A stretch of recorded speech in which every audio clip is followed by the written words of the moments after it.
Mask Monday. It's a little late. It's halfway through the day, but I had to go somewhere this morning. We'll talk about more of that later, but it's fun to see how many of us are joining in on the Mask Monday. This one is Glam Straight Gold Foil Mask with Cannabis Sativa Oil. Ooh, am I gonna get high? Just amazes me, all the cannabis in this and that and the other. Okay, let's see if I can get this out of here. It's really goopy. See if I can pull some of the goop off of it. Oh. How do you open this up without tearing it? I thought it was going to be solid gold, but it's like leopard print gold, it looks like. This ought to be fun to look at.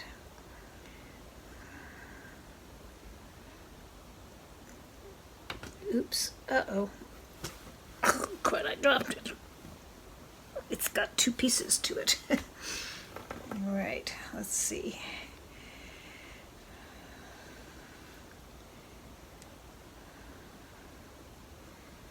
Guess this is the eye part of it. Oof, totally goopy. Ooh, these are always so cold. Why do they have to be so cold? My house isn't that cold.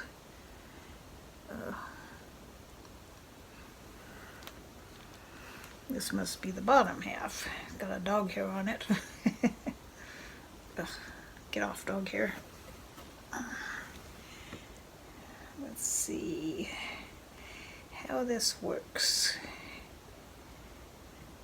I guess that's the mouth. There we go. Oof, cold, cold, cold. But I forget who it was that said they tried putting them in warm water and that didn't work, didn't go well. Oh. Do you remember the movie Goldfinger? Didn't they dip some guy in gold to kill him? Because, you know, if you're totally covered in gold, your skin can't breathe and you die. I think I remember that from that original way back when, 007.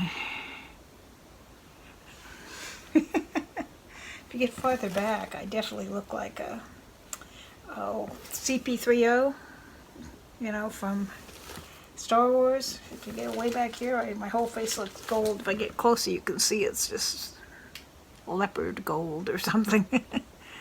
Doesn't really fit all of my... I got too big a face, I guess, because it doesn't cover everywhere. But alrighty, I got two of these in here, so we'll do this one again sometime. The brand is SF Glam in Paradise. Got it in one of my boxes and it came with two of them. This time, yay, I finally remembered to bring something to wipe my hands off with. Let's see, what should we talk about? I have a couple hacks for you. You guys have been wanting hacks, so I have a couple of them for you.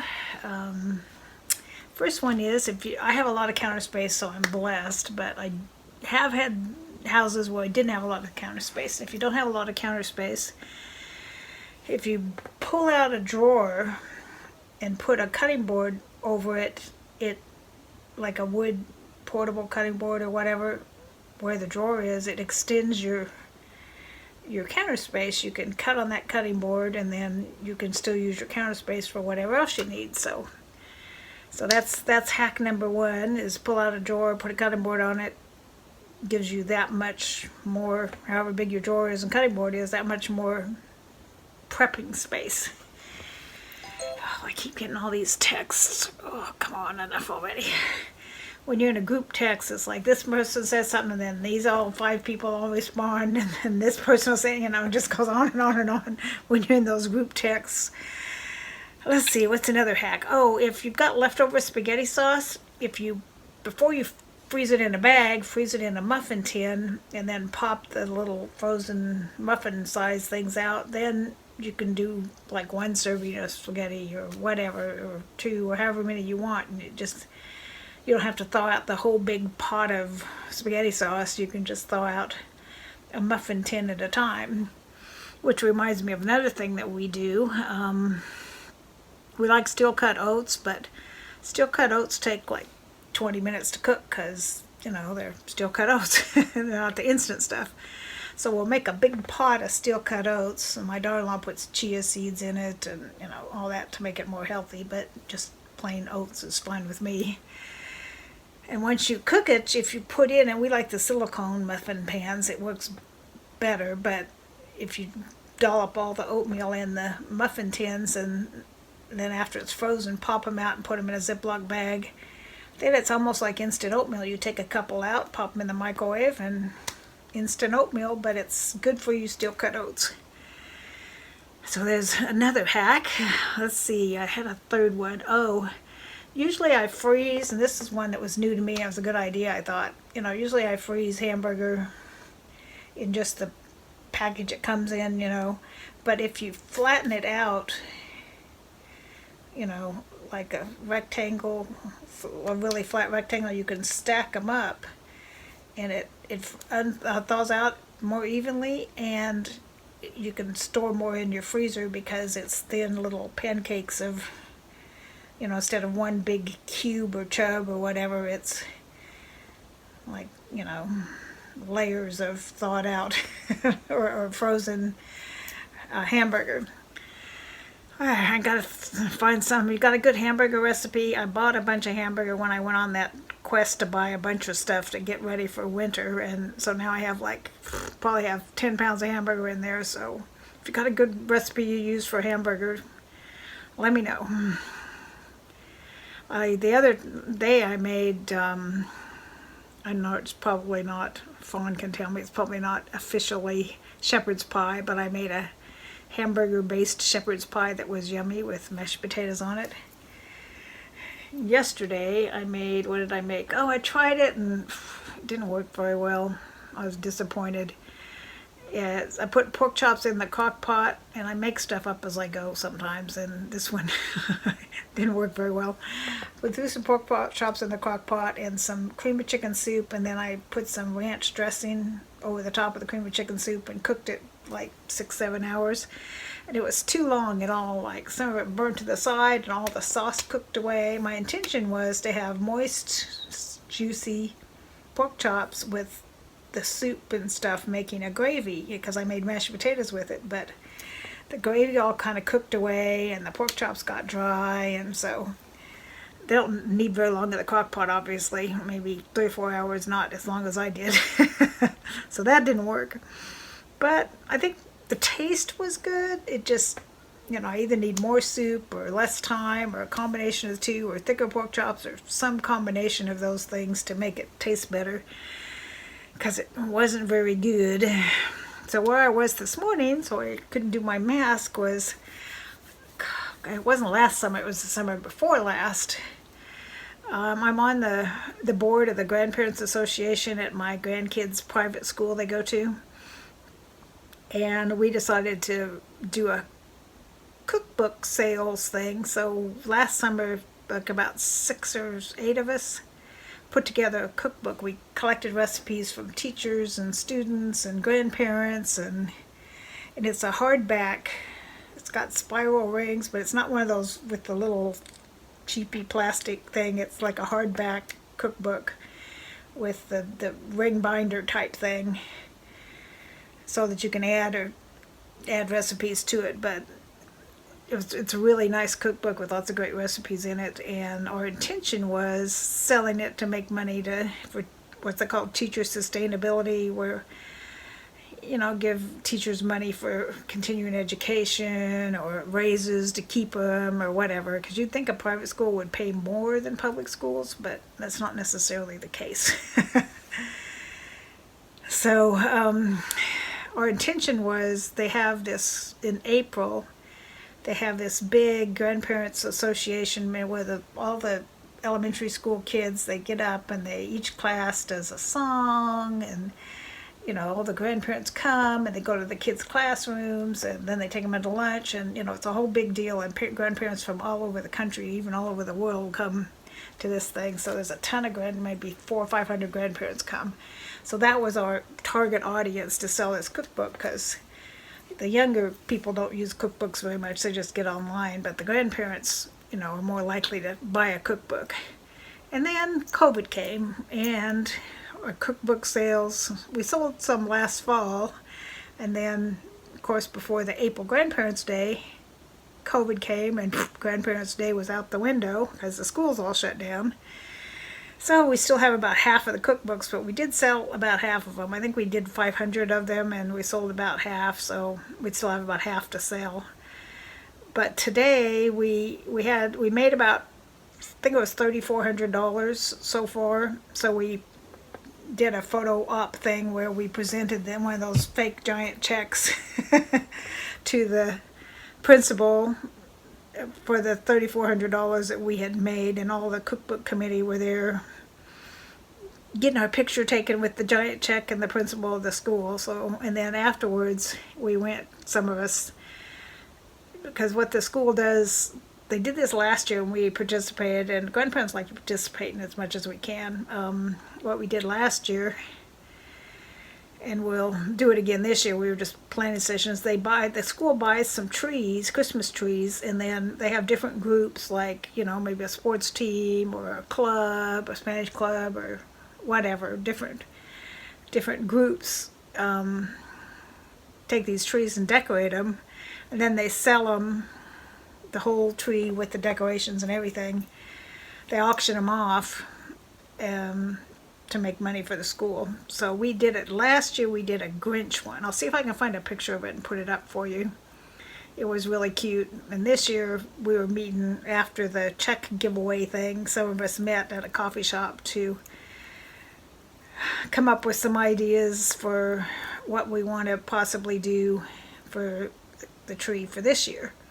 So somebody said nutcrackers, and we thought that was a cute idea because it's not real common, but we'll have to look around, because mostly the nutcrackers you see are the freestanding ones. I'm not sure they have ones the size to put on a tree, so we'll have to look. And then I had an idea of what are grandparents known for? Candy and cookies. So I thought we could do one with maybe candy canes and stuff on it, and gingerbread men, because I always make gingerbread men with my grandkids every year. So that was my idea.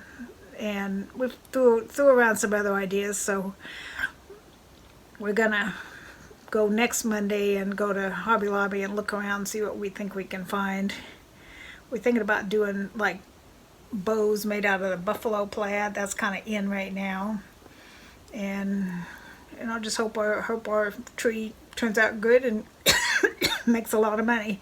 Last year, I think we made, on our Grinch tree, I think we made couple $100 it sold for, but one tree sold for $2,000. Now I don't know that it was worth $2,000. It might have just been somebody, using it as a donation for the school.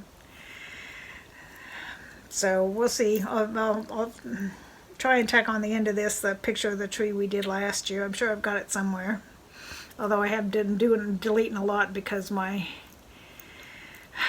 iPad and my phone have been getting really full.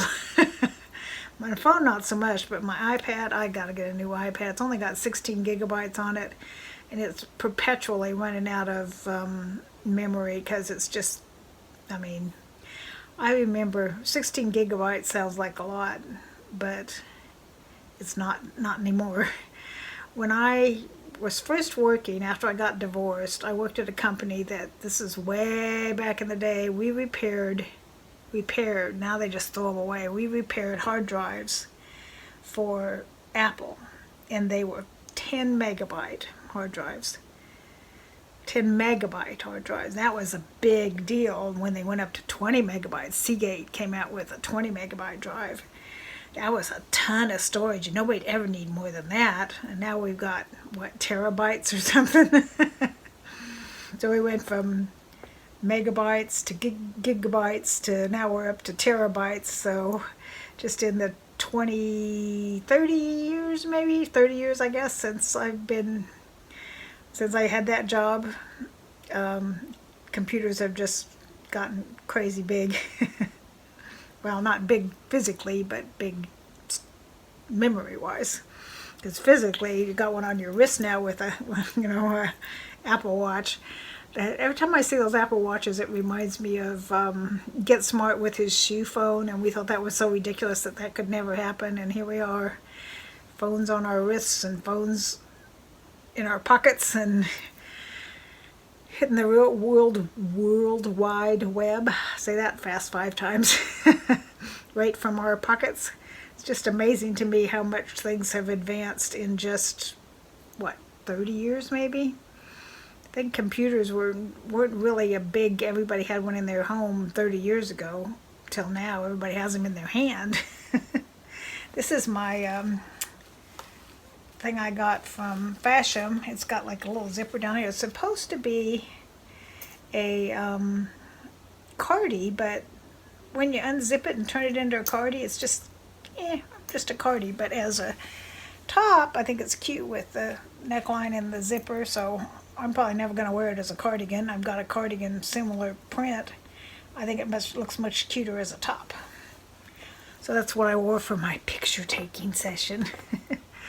Okay, we're 16 minutes in. I guess I can take this thing off. Ugh, goopy, goopy, goopy.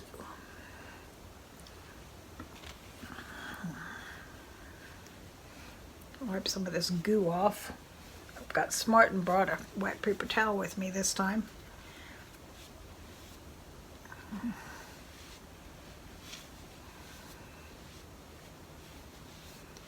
Alrighty then. Am I glowing?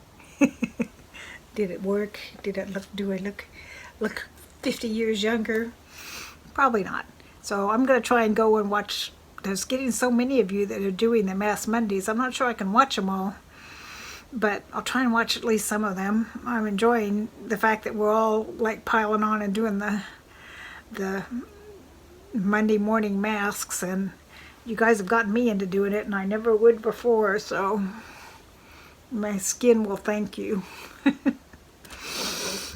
Well, I hope you enjoyed this, and if you're new to my channel, please subscribe and give it a thumbs up and hit that little bell. I do the Monday morning masks, I do chat, I do unboxings of clothes and lifestyle and makeup, and take you out and show you my critters. Speaking of critters, my baby, one of my baby donkeys, the darker colored one, she did something to her foot, and we had to take her to the vet and borrow a horse trailer and take her to the vet, and they said if it was a horse they'd cast her, but they don't do that with donkeys for some reason, so we built up like a little barn for them, and they never will go in it, so we trapped her in the barn because she has to, not be running around, plus she has antibiotic feed she has to eat. But she was freaking out because her mother wasn't there, so we had to put her mother in there with her. So I'm not exactly sure how they're managing getting her antibiotics without the mother eating it too. I'm sure my son's figured out some way to do that, but yeah, so hopefully she'll get better. She was limping around and we couldn't figure out why, and so they finally ended up having to take her to the vet. And out here in the country there are like what they call large animal vets that aren't that far away. But anyway, so keep good thoughts for our little which one is that? That's Edo.